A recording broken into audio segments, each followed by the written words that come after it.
everyone, this is Craig from Mystery Honey. I'm just doing a bit of labelling. Yes, every single jar that I sell has been hand labelled by moi. That's why it's always off to one slightly jaunty angle. Because can I label straightly? No. So I got asked the other day, I say the other day, it was yesterday when I was dropping off some honey at a stockist. What's the point of the cat and the bee? So if you have no idea what I'm talking about, on the label, is a cat, ta-da, and a bee that it's looking at. So they were asking what the point of that is.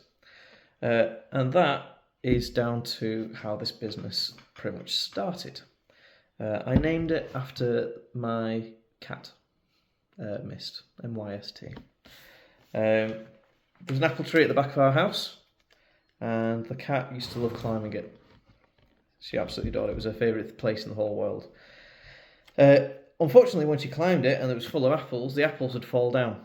And they would go everywhere, all over the floor. I used to park my car very nearby it, so if she really made it swing, the apples would go whoosh, and hit my bonnet, which, wasn't great.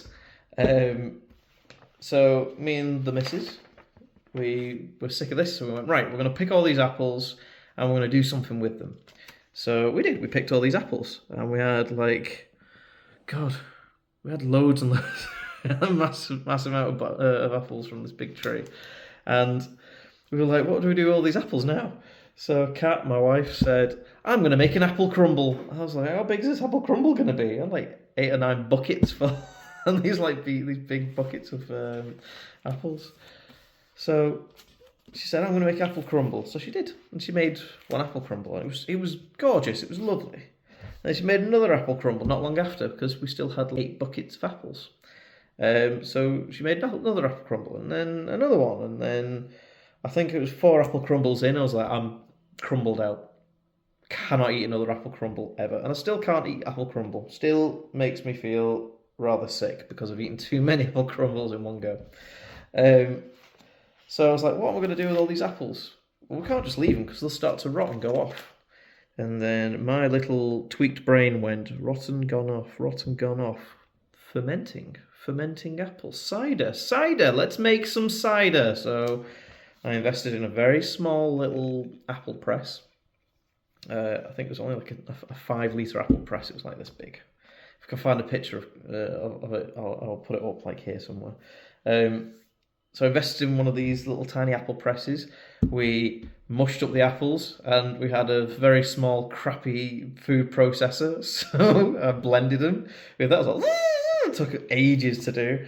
And then we pressed it out, got all the juice out, which was awesome. That was actually the best tasting apple juice I've ever had in my life. Was that one time.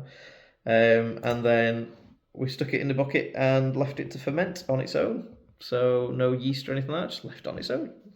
Yeah, it has yeast in it, I said. That'll be fine, it'll just ferment on its own, it's fine, don't worry about it. And I put a lid on the bucket, put an airlock in, and then left it. And I saw it was fermenting a few days later, and I was really excited. I was like, it's working. We're going to have the nicest cider, because I love cider, I can't wait. And then, maybe 2 weeks later, fermentation had stopped. I was like, cider is ready. Perfect. So, I deal with a lot of syringes, not like needles, but big syringes in the work that I have. So I may have stolen one from work. It was a plastic crappy one anyway, but I used a syringe and I pulled out about 20 ml of this cider, and it looked amazing. It looked beautiful. Perfect cider colour. Oh, hello, Sky. Perfect cider colour. So I poured it into a little shot glass and had a sip of it. It was the worst thing I've ever had in my mouth. It was disgusting. Absolutely horrible. And I didn't tell Kat that. I didn't tell my wife that. I was like, this is amazing. Do you want to have a taste? And she had a taste and she spat it out. Like comedy, everywhere, all over the wall. Oh, that was horrible. It was rancid. I was like, I know. If I was going to die from it, I didn't want to be alone, So she wasn't happy with me for a day or so. But it was one of those things of, well, what do we do? And then we just pour it away. And I was like, oh, this seems silly having 30 litres of cider and not, drinking it. So I ended up looking into how to make cider taste nicer, taste better. So I started using honey. And I realised that I was making a honey mead. Using apples and honey to make this something called a cider, an apple mead. And really, after I made that, it tasted incredible. And then let other people taste it, and they were like, "Oh, this is really good, Craig. This is great. You should start selling this." So I was like, "Yeah, sure. I think I will. I think I will start to sell this. This is a good idea. It was a great idea." Then I went to legislation of how to sell cider and mead and all that sort of crap, and it was, oh my god, that was a nightmare. But while I was doing that, I realised that if I was going to start making this to sell, I'd need to make about 200, 300 litres of cider, That would do me for a few months. So I looked into that and thought, how much honey do I need? About 50 kilograms of honey. And I looked up how much 50 kilograms of honey was. It was over 100 quid. I thought, let's get some bees. Let's get some bees and let's use our own honey from our own bees to make this cider. And Kat agreed. It was locked down, and yeah, we ended up getting into honey making, and I actually prefer honey making to cider making. It tastes nicer.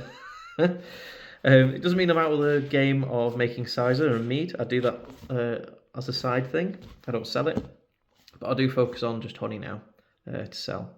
I may look back into cider at some point, but yeah.